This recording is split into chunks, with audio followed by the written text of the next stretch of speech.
Hello, it's February 2024, and I just want to do a real quick video about something that is apparently a really hot topic right now, especially south of the border of Canada, the United States.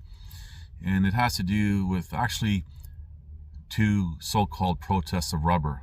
And I'm going to focus right now on the one that's apparently a really big hot topic, and it has to do with a former perceived leader of the United States and having to pay a sum of money in fines, and how these people in that particular protest of rubber, rather than going into a specific city, they're not going into that specific city. And there's no, I don't even know how to describe it. There's no plan. What's the outcome? What do they hope to achieve? And it's interesting when you listen to some of these clips of these people who are all for it and who are participating in it. What they're saying is they don't want to harm the people of that big city, the Big Apple, but then they describe what's going to happen.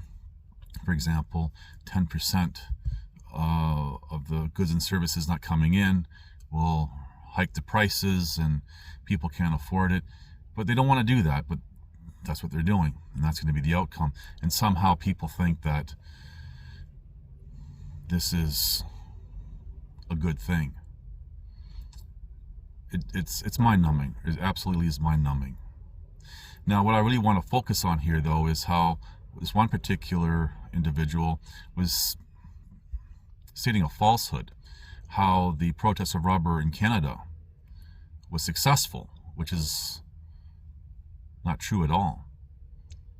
And it's just, people are perpetuating this myth. This myth just kind of took a life of its own. And this reminds me of a real quick story. I believe it was in the UK, I think in the 70s, I believe, where these government propagandists, there's one whistleblower who came out to share the story. In the fall of this one particular year, they had put the idea out in the newspaper about satanic rituals being a huge problem in this community. And that was pretty much it.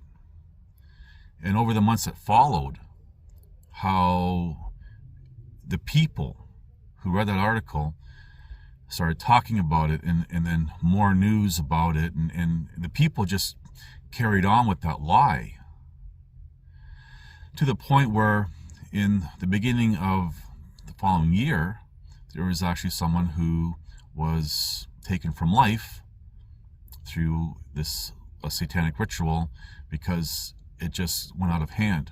And this person was saying that, they didn't really do anything except just plant the seed, and the people were the problem that made it go to the extreme, because people just based everything on a lie and started adding to it with either what they thought they saw or what was going on, more lies, and cost someone their life.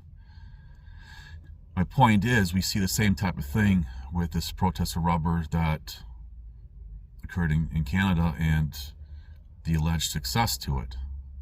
And I've proven without a doubt that they didn't do anything. But anyway, that's a whole different tangent that I've covered before. This is very dangerous. Now, one of the biggest things that people have to realize is that you're, say for example, you're opposed to something, say with the past several years, or even this former perceived leader of the United States, what happened to him. More people are on the side of supporting it. So you're not really doing anything. And this other protest of rubber that was supposed to happen on their southern border some weeks ago didn't really accomplish anything either. And this is my point. A lot of these people who, whether it be, it doesn't matter what platform, but who talk about these things, say in videos, they're feeding people who are reactionary types of people what they want to hear, and get everyone all flustered and everything else and blowing off steam. Nothing's being accomplished. In fact, it's making things a lot worse.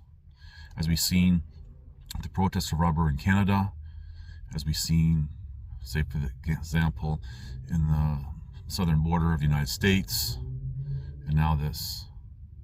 And this latest thing is ridiculous, not only because it's not going to accomplish anything and end up hurting the people of that city in the Big Apple, but think about every day that I've been highlighting for the past decade, every day, the injustices and tyrannies that are imposed on individuals. And no one bats an eye, except for their former perceived leader, who many call some sort of messiah. They care and they'll react. And it's you really have to think about the NPCs as descriptives on the mainstream side as well as the alternative side. And there's, as I said before, in between there's a thin group of people looking at both sides, shaking their heads going, wow, and trying to survive it all. Anyway, for whatever it's worth, something to think about. Thank you for watching. Please like, subscribe, comment, and share.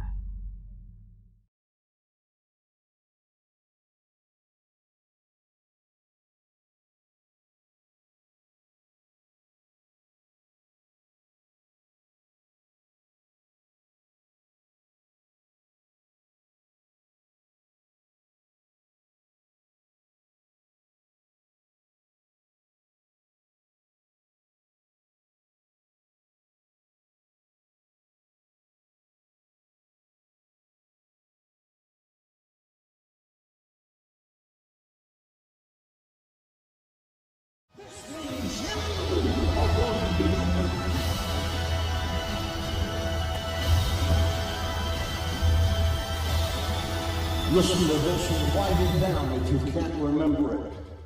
You're never going to outgrow warfare. You simply must learn to fight. I hear people saying to me, oh, when is it going to get easier? When you die.